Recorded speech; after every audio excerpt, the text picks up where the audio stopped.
Good morning, Panthers. My name is Mallory Smith, and I'm reporting from the CPN News Studio.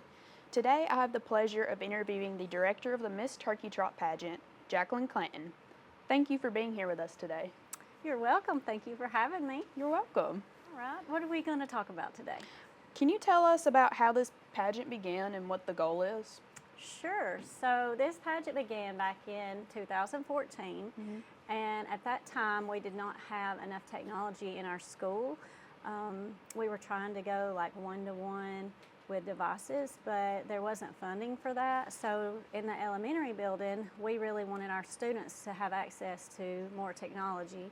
So we figured out that, we could raise some money to get some more technology. So the teachers, we all got together, put our heads together to brainstorm ideas on how we could raise the money, and we thought of the pageant, and we decided that we would do this beauty pageant and we would use all the profits to purchase technology for our classrooms. So that's exactly what we did. The first year we had the pageant, we had about 10 teachers that worked the pageant, and whatever the profit was that we made, we split it between the 10 of us, and then those teachers used those funds to purchase Amazon Fire tablets for their classrooms. And so that's what we did for several years to get enough technology into the classrooms. And I know that you just spoke about some of the updates that we used in the classroom to pay for tablets, but what are some updates that have been possible because of the pageant, but they affected the school more? Yeah, so after we started receiving funding for devices, we no longer needed that pageant money to go toward tablets for the classrooms, and we got everything we needed. So we came together as a committee and talked about, well, where can we put this money? You know, how can it go back into our school? Because that's like the whole point, was to raise money for the schools. So we decided that we wanted to put the money into just different projects that were going on at the school. And at that time, our auditorium really needed a lot of attention. So I talked with Mr. Crawford and told him that as a committee, we wanted to put that money toward those projects. So some of the things that we've been able to purchase with the profits from the pageant are stage curtains.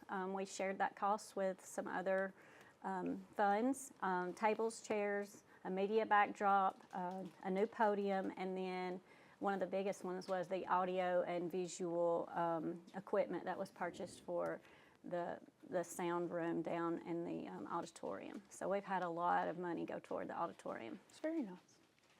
What makes the Miss Turkey Trot pageant different from other pageants? Well, I would say it's very different because it is school-based, but it's not just closed off to students at this school. This pageant is open to the public, and it always has been. Also, this pageant is put on strictly by teachers.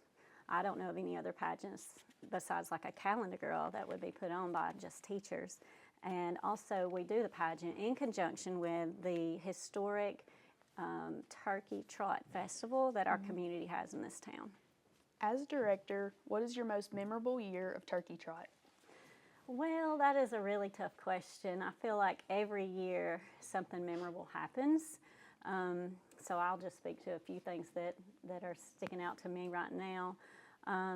First of all, the year that I crowned you as Miss Turkey Trot Queen, I believe that was the second year of the pageant in year 2015. That's very memorable, seeing how you were my student, and then now we're here doing this interview together, so that's neat.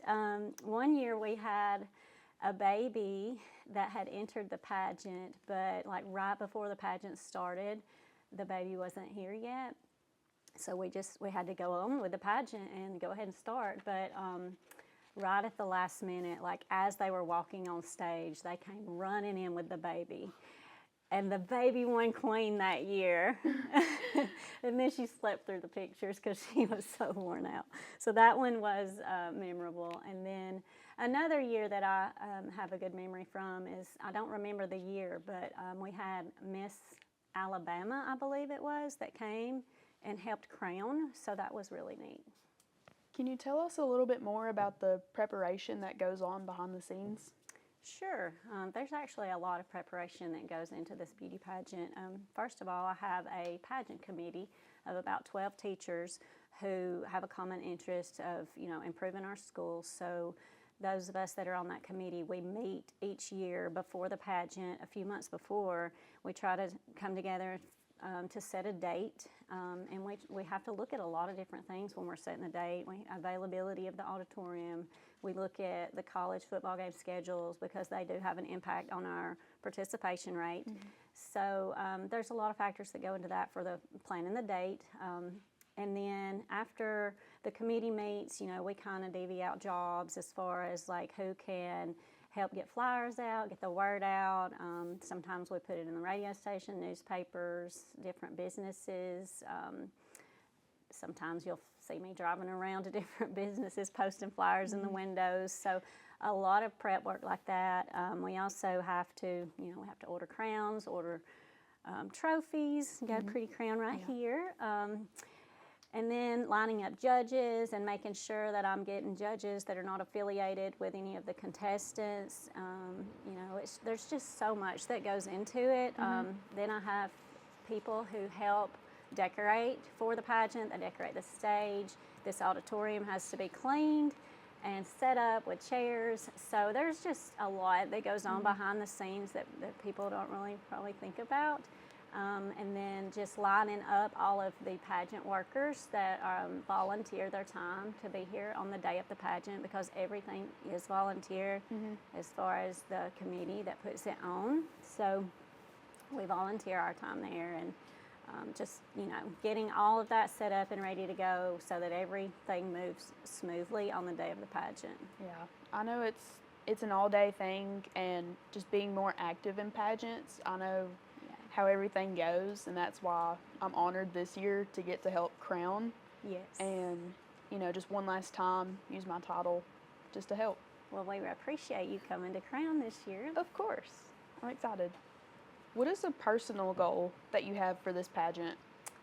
Well, this is my 11th year directing the pageant, and a personal goal for me is to go, to go bigger. I would love to have more contestants. Last year we had a record number. We had 50, and that was our biggest pageant yet. So I'm all about growth. So if we can beat that and then bring in more profit for our school so that we can put the money back into our school in some way, that's my personal goal. So how does this pageant benefit the community? Well, this pageant benefits the community because it brings girls from all over to compete. Through the years, we've had a lot of girls that keep coming back each year to compete that I've met and enjoyed building relationships with them. And we do this in conjunction with the Turkey Trot Festival that's held here in the town of Collinsville each year.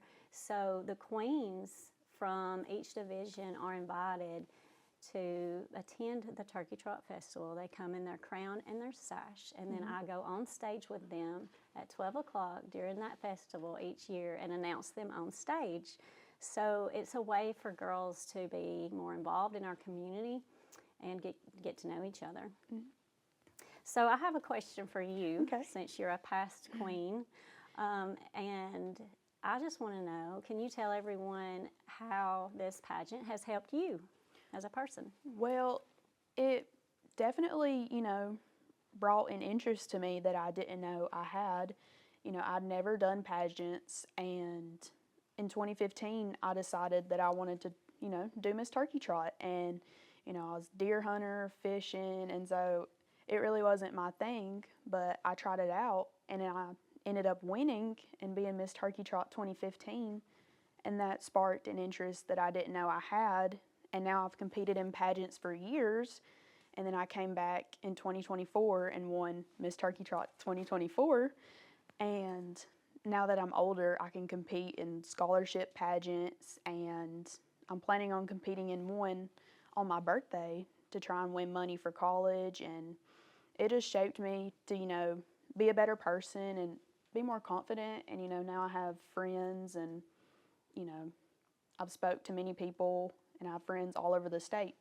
And so I think Miss Turkey Trot can benefit anyone, and I think everyone should try at least once. Yeah, it's always good to try something new. Yeah, you never know.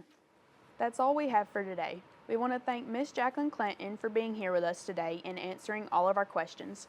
Don't forget to like and subscribe to Collinsville Panther Network.